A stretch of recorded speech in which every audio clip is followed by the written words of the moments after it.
আসসালামু আলাইকুম। এখন আমরা আলোচনা করব ডায়াবেটিসের কমপ্লিকেশনটা নিয়ে। তো ডায়াবেটিসের কমপ্লিকেশনকে আমি তিন ভাগে ভাগ করতে চাই। একটা হচ্ছে যে অ্যাকিউট বা এমার্জেন্সি, 2 নম্বর হচ্ছে ক্রনিক বা লং টার্ম কমপ্লিকেশন, 3 নম্বর হচ্ছে আদার্স। তাহলে অ্যাকিউট, ক্রনিক, আদার্স। অ্যাকিউটের মধ্যে কি? অ্যাকিউটের মধ্যে এটা যে আমরা বলেছি ইনসুলিন দিলে তার হাইপোগ্লাইসেমিয়া হয়ে যেতে পারে, হাইপোগ্লাইসেমিয়া থেকে হাইপোগ্লাইসেমিক কোমা ডেভেলপ করতে পারে। তাহলে 1 নম্বর হচ্ছে যে হাইপোগ্লাইসেমিক কোমা। 2 নম্বর হচ্ছে ডায়াবেটিস টাইপ 1-এ অনেক বেশি বেড়ে গিয়েছে, এটাকে অনেক সময় বলা হয় যে যেটা ল্যাকটিক অ্যাসিডোসিসের মাধ্যমে হয়ে থাকে ডায়াবেটিক কিটো অ্যাসিডোসিস, কিটোন বডি বেড়ে গিয়েছে। তাহলে 2 নম্বর হচ্ছে ডায়াবেটিক কিটো অ্যাসিডোসিস, ল্যাকটিক অ্যাসিডোসিস। আরেকটা কন্ডিশন, এই দুইটা কন্ডিশন ছিল টাইপ 1-এর সাথে। টাইপ 2-তে একটা কন্ডিশন হয়, এটাকে বলা হয় হাইপারোসমোলার হাইপারগ্লাইসেমিক স্টেট, HHS।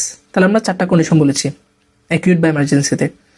একটা হচ্ছে যে hypoglycaemic coma, diabetic ketoacidosis, lactic acidosis, এবং লাস্ট অফ হচ্ছে হাইপারোসমোলার হাইপারগ্লাইসেমিক স্টেট। 4টা।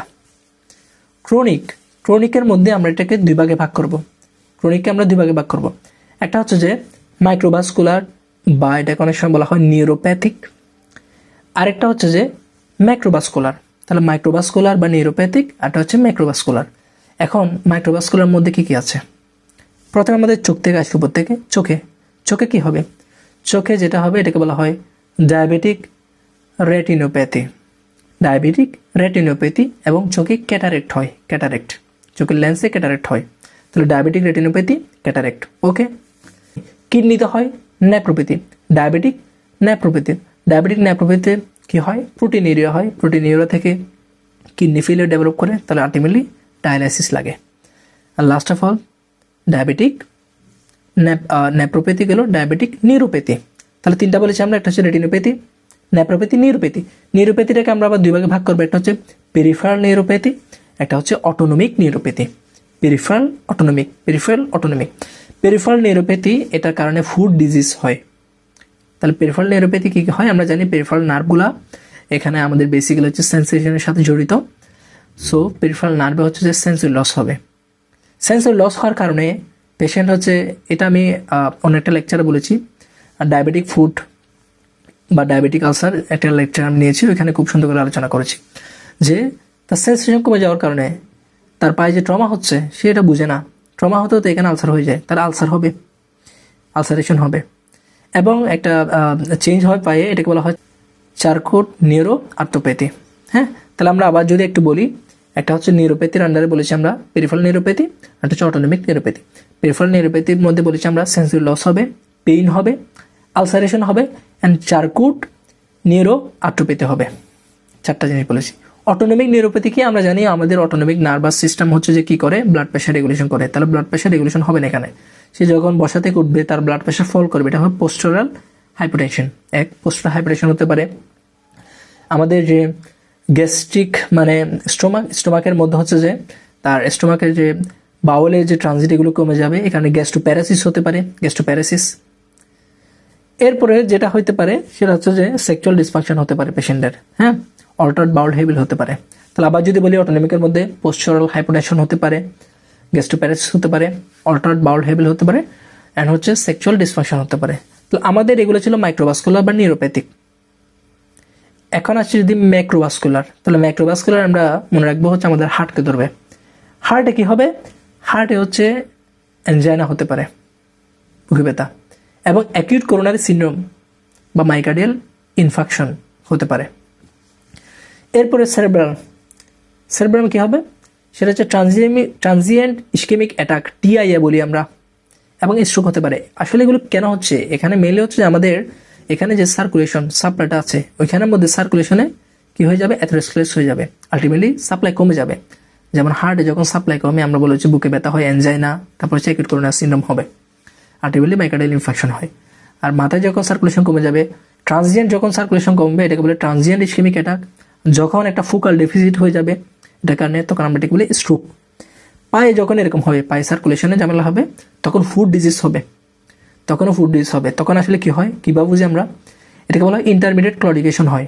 হ্যাঁ, হাঁটার পরে কিছুক্ষণ পর ব্যথা করে পায়ে, ইন্টারমিডিয়েট ক্লোরিকেশন, ইস্কেমিয়া হবে, আলসার হবে। তাহলে পায়ে আলসার দুইটা কারণে হচ্ছে পেশেন্টের।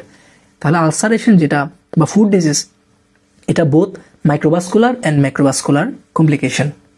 মাইক্রোভাস্কুলার অর্থাৎ পেরিফেরাল নিউরোপ্যাথির জন্য হচ্ছে, কারণ আমরা বলেছি এখানে সার্কুলেশনের সমস্যা নেই, কিন্তু তার পায়ে যে ট্রমা হচ্ছে সে বুঝতে পারে না, সেন্স চলে যাওয়ার কারণে এখানে আলসার হতে পারে। আরেকটা হচ্ছে সার্কুলেশনের সমস্যা, এখানে আলসার হচ্ছে। হ্যাঁ, তাহলে দুইটা কারণে আলসার হতে পারে। তো প্রথমটা যেটা নিউরোপ্যাথির জন্য আলসার হচ্ছে, এটাকে নিউরোপ্যাথিক আলসার বলতে পারি।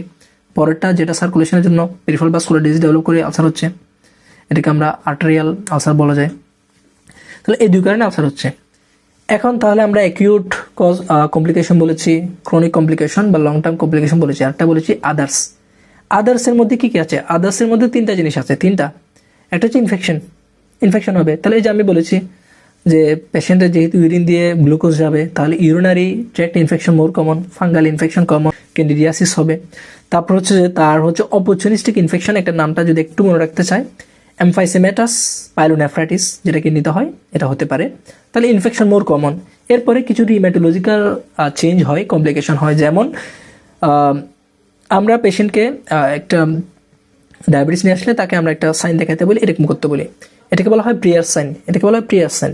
এখন দেখেন আমার এই হাতের মধ্যে কোনো ধরনের গ্যাপ নেই এরকম, হ্যাঁ, কারণ আমার যে ফিঙ্গার বা ফ্যালেন্স, এগুলো খুব ভালো করে এখানে কি করছেন, এক্সটেনশন করে খুব ভালো করে লেগে গেছে, এখানে কোনো গ্যাপ নাই। কিন্তু যারা ডায়াবেটিস তাদের এরকম গ্যাপ থাকতে পারে। হ্যাঁ, এই গ্যাপ থাকে বলা হয় কেরোআর্থ্রোপ্যাথি, CHEIRO আর্থ্রোপ্যাথি, কাইরোআর্থ্রোপ্যাথি, এটা হতে পারে। আরেকটা হচ্ছে যে এরকম করে আমরা যেটাকে বলি টিগার ফিঙ্গার, পায়ে হতে পারে হেমাটো, টিগার ফিঙ্গার, একটু ফিঙ্গারটা এরকম টিগার ফিঙ্গারের মতো মনে হবে, এটা হতে পারে। তারপর হচ্ছে ডুপেটার্ন কন্ট্রাকচার হতে পারে হাতে, এখানে এরকম হয়ে যায়। হ্যাঁ, এটা আর কোন কন্ডিশনে হয়?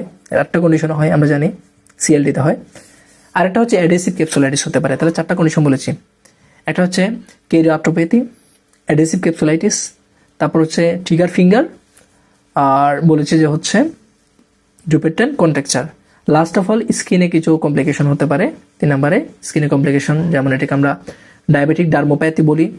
এরপরে স্কিনে জ্যারোসিস হতে পারে, এবং হচ্ছে নেক্রোবায়োসিস, ল্যাপোইডিক কমপ্লিকেশন। তাহলে এই যে কমপ্লিকেশন এগুলো হয় আর কি। তো আশা করি কমপ্লিকেশনগুলো সবাই বুঝেছেন। তো সবাইকে ধন্যবাদ।